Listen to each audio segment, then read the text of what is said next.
سلام به شما. امروز میخوایم درباره یه سبک زندگی مشترک صحبت کنیم که خب شاید نگاه خیلیامون رو به رابطه تغییر بده. همون زندگی مشترک بدون ثبت رسمی یا به قول معروف ازدواج سفید. میخوایم ببینیم چرا این انتخاب میتونه برای خیلی‌ها و به خصوص برای زنها نه تنها جذاب که حتی یه انتخاب هوشمندانه باشه. سلام.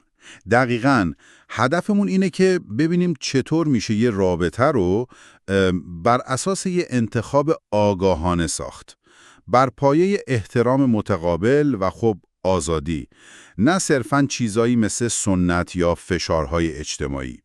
بیاین یکم عمیق‌تر بشیم تو دلایل این انتخاب. خب به نظر مهمترین نکته، حداقل چیزی که من خیلی روش تاکید دارم، همین بحث آزادی و انتخاب شخصیه.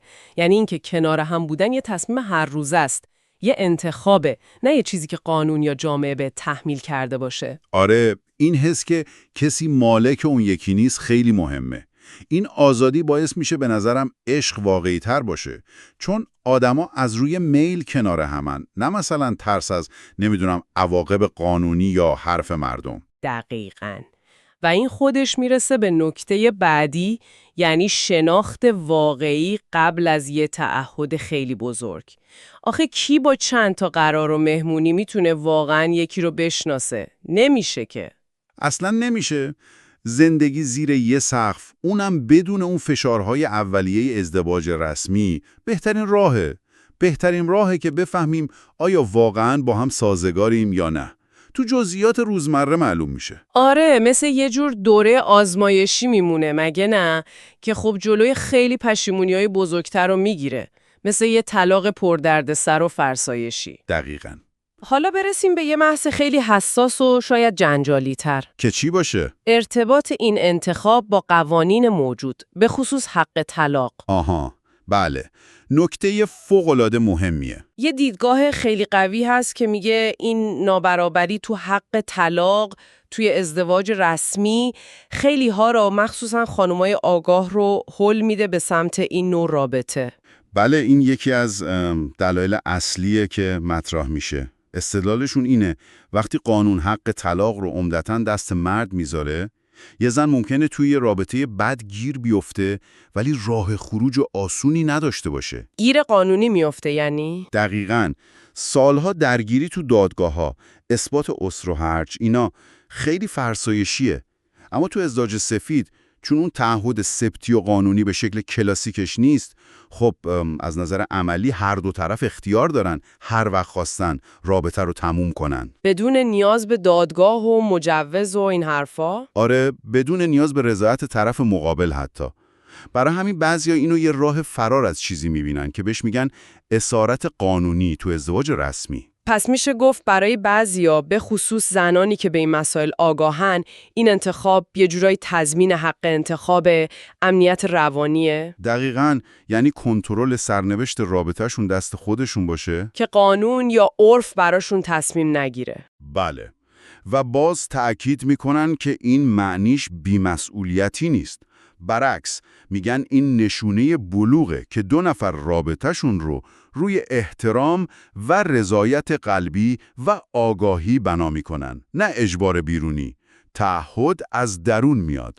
این انعطاف پذیری که گفتی در برابر تغییرات زندگی هم به نظر میاد کاربرد داره. چطور؟ مثلا فرض کن یکی یه فرصت شغلی عالی توی شهر دیگه پیدا میکنه یا اصلا مسیر زندگیش عوض میشه. تو این مدل رابطه انگار راحت تر میشه نشست و صحبت کرد و تصمیم گرفت. اون چارچوبای سفت قانونی نیست که مانع بشه. بله. و خب میرسیم به یه جنبه خیلی خیلی مهم دیگه، مخصوصا از نگاه زنا. بحث استقلال مالی و دوری از فشارهای اقتصادی که تو ازدواج سنتی هست. آها، بله. ببینید، اینجا دیگه خبری از مهریه‌های سنگین اون بحثا نیست یا جهیزیه‌های آنچنانی و خرج‌های سرسام‌آور عروسی. اینا حذف میشه. خب این یعنی چی؟ یعنی هر کس استقلال مالی خودش رو حفظ میکنه؟ دقیقاً. و این برای زنها فوق‌العاده ارزشمنده. دیگه اون نگاه بدهبستان مالی از رابطه حذف میشه. رابطه بیشتر بر اساس مشارکت واقعی شکل میگیره، نه اینکه کی چی آورد و کی چی نیاورد. آره، این خیلی نکته کلیدیه. و فکر میکنم این استقلال مالی یه جورایی راه رو برای یه چیز دیگه هم باز میکنه. یعنی رشد فردی و برابری بیشتر تو رابطه. کاملا درسته. تو این سبک زندگی تو دیگه مجبور نیستی خودت رو فدای نقش تعریف شده ی همسر کنی.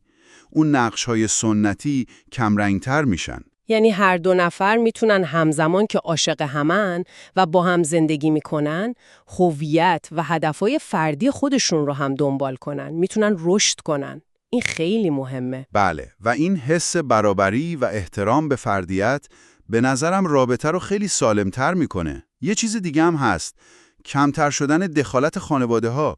چون اون چارچوب رسمی سنتی نیست، انگار زوج خودشون تصمیم گیرندی اصلی رابطهشون میشن. درسته.